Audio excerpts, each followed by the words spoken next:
Hey, what's up guys? It's ElasticSpyder here, and today I have that gameplay that I talked to you about on my other channel, BIA World of Warships. If you haven't checked that video, I'll link it here in the description. But I just posted that because that was my personal best favorite,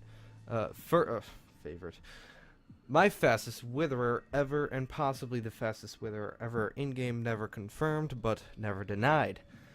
So, I apologize because this video was supposed to be out sometime last week, but I got caught up with school, and I had some computer problems as well. But I got all those sorted out, and I've got this video out for you guys. So, this is obviously an amazing game, because I am amazing, but regardless, the Zao. What do we have with the Zao? The Zao is one of my favorite cruisers. I say that about a lot of ships, but the Zao is that one ship that will always have that special spot in my heart for several reasons. This ship can stealth fire at 15.8 kilometers, which is freaking ridiculous. Being able to absolutely burn your enemies down so quickly in this ship is honestly so ridiculous. I cannot believe how ridiculous it is, but it just happens in this ship. And with such heavy hitting and hard hitting, high explosive shells, I don't know how this ship hasn't gotten nerfed in recent in recent history. For any period of time, this ship has always been the king of tier 10 cruisers. I put out a Des Moines video on my other channel, again, BIA World of Warships, and that is a video that I got a little bit of heat from because I was claiming, or kind of claiming, that the Des Moines was certainly much better than any other tier 10 cruiser, and I think took what I heard, but in certain situations the Des Moines is much better than any other tier 10 cruiser, specifically in the AA department, the fire department, and certainly overall tankiness. It is certainly one of the better tanky cruisers in the game. However, the Zao overall is just that much better than any other cruiser. Overall, it is a better cruiser than all the other cruisers in the game, for a few reasons. Well, you can burn anything down without even knowing that it's there from 15.8 kilometers. And with amazing shell arcs, like you see here, I've got no problem hitting these guys at distance. And with a fire damage, I do 25% with Demolition Expert and the flags. It is honestly so crazy. Again, I don't understand how they haven't nerfed this ship. I'm already at 76,000 damage, and it's been, what, a couple minutes of the game? So, it's just ridiculous. You can literally make ships turn around because of you alone. Again, I'm going to be posting a Belfast game on my other channel today, actually. And what I say the same thing here. A ship is overpowered when you can single-handedly stop a fleet. Now, there are some arguments here because you could be a very good player and a not-so-good ship and stop most of a fleet. But this has happened time after time after time, where a bunch of enemies are coming towards me and I hope they're advanced. By myself. I mean, granted, I have other ships that they're shooting at, but when you have two fires on your ship, you pretty much always repair that. And then, guess what? The Zao doesn't care. It sets more fires and more fires and more fires. It doesn't give a crap. As you guys can already see, I got my Witherer like 4 or 5 minutes into the game. So, I mean, I don't know how people can call this not overpowered.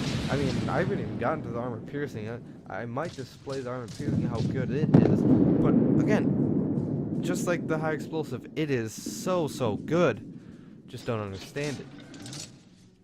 But regardless, it's gonna be in the game, presumably not going to be nerfed.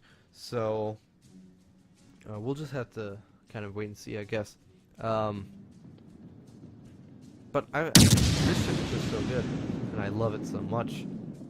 So this Yamato is going to be turning, and what am I going to do? I'm going to kite away.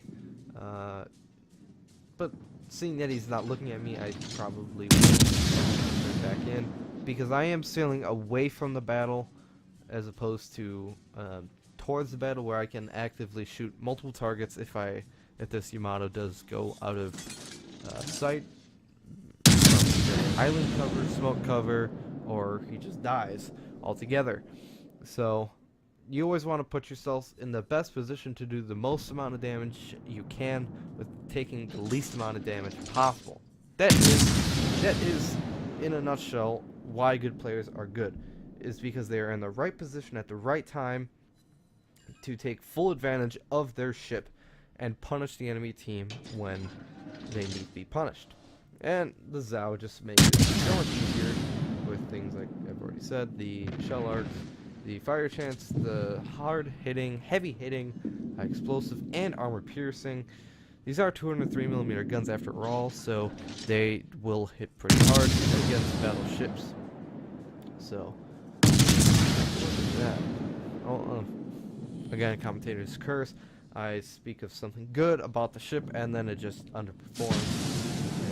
Which is a bit of a rarity. And then you get 8-kilometer torpedoes. I remember one of my first games in the Zao, I was trying to torpedo something that is about 10 kilometers away from me, and the torpedoes would have hit if they were 10 kilometers. They were only 8 kilometers, but they are fast. They are so fast, fastest in the whole game.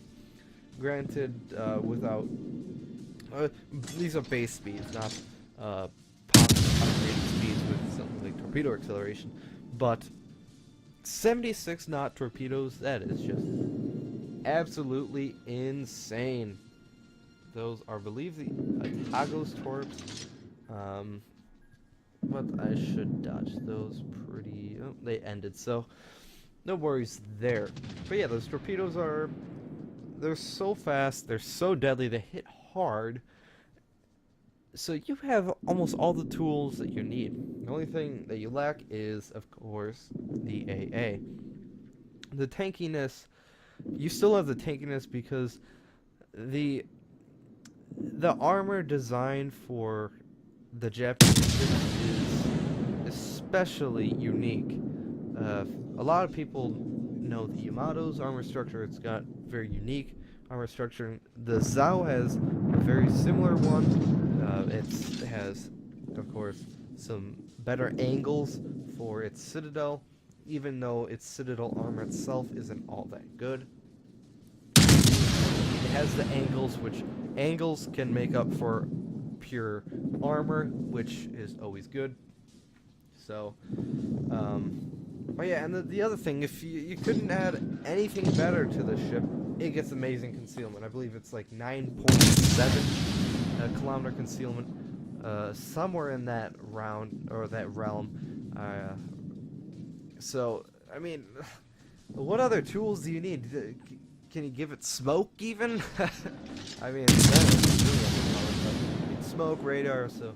But again, you could say that is another thing that these Zao doesn't have. It could have smoke, it could have radar, so it could have a lot of things. But regardless, I'm already up to 170,000 damage, and only half the enemy team's ships are dead. So this game was just when I got that Witherer 5 minutes in, I was like, oh boy, I'm gonna have to record this. But yeah, so now I'm gonna push into B because my team is kind of doing other things, and I need to help my team a bit because we are down on points, down on caps. But that shouldn't be a problem. Got this Benson moving in. So close on that Des Moines. Really hoping for a Citadel to kill him outright, but we should take him out. Or my team should anyways. but I'm gonna go in with this Benson. I've got pretty much full health, and there's no reason not to. I need to go in. I've got good concealment, so I can help this destroyer out. I think that's a Benson, anyways. Hard to see, but regardless, hopefully I can get this capture. But I believe the Atago will spot me. There, yeah, there I am. I am spotted. I think it's the Atago, but it could also be a destroyer. Either one is a possibility. But there we go. The Atago pops up there, so it's possibly him, but also possibly not him. But reload and shoot at him, and let's see how many fires I will get. Oh, surprisingly, none. But that's not to worry. And then all the tools necessary to deal with it. Slow down a bit. All the shells go past me. Get high caliber and get predator. One goggle, so that's the first, I guess. I slow down enough so I will. But the second one I easily torpedo beat. And here come the enemy destroyers, torpedoes, easy dodge. I do kill that Atago, and here come the planes. Bring on the planes. So, yeah. Activate my defensive fire. I do wait until they are approximately 3 kilometers away from me. That way, by waiting until they're 3 kilometers, around 3 kilometers away from me, my AA range is around 5. So they have to get my AA for 2 kilometers. By that time, once I activate my defensive fire, he has to go strike me. If he's gonna pull out, that's what she said. But or yeah, I guess that's what she said. But anyways, if he does pull out, then you know, then he has to go through another. He has to turn his planes around so that by the time he realizes that his fire's on, he's going to be pretty much on top of my ship. So then he has to go 5 kilometers out. Even though the ZOW doesn't have great AA with defensive fire active, you will kind of destroy planes kind of quickly. Even though they are, you won't destroy all of them like you would possibly like a Des Moines, but he will see significant losses from his ship or his planes. So that's why I tend to do that. Of course, you can kind of get away with this if you have a longer AA range, so something like the Des Moines, that I personally have a 6 kilometer AA range. I usually activate it around 4, even 5 if I'm trying to help an ally out. So just something to keep in mind. That way, the carrier player has to really make a decision as to how they want to attack their opponents. So here we go.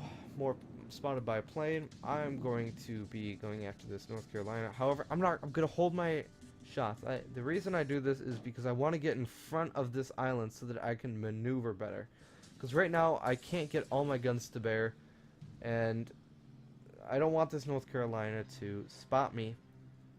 I want to be able to kind of surprise them with a hard 5K hit, not, you know, because if I don't wait, then I'm limiting my firepower to half of my capable firepower. So I want to unleash all of that. I do predict here that he's going to probably do some maneuvering, but it is unlikely that he will turn completely in and actually make his guns on his, I believe, starboard side, his right side of his ship, and attack me. That way, the more sensible approach would be for him to aim like he is doing now on his port side, his left side, so that he can get more of guns and better shot. I unfortunately did take heavy damage there, but we'll hopefully see if, yep, one torpedo does hit. He's almost dead.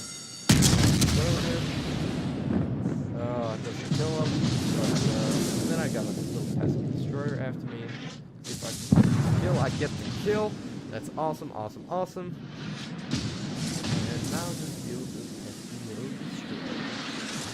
but the game's over pretty much. I mean, Confederate high caliber devastating strike, 220,000 damage. I think I got a base capture in there. But anyways, I hope you guys enjoyed.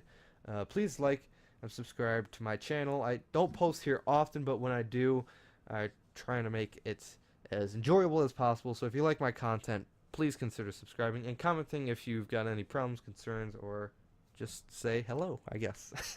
Anyways, have a great day, guys. I'll see you later.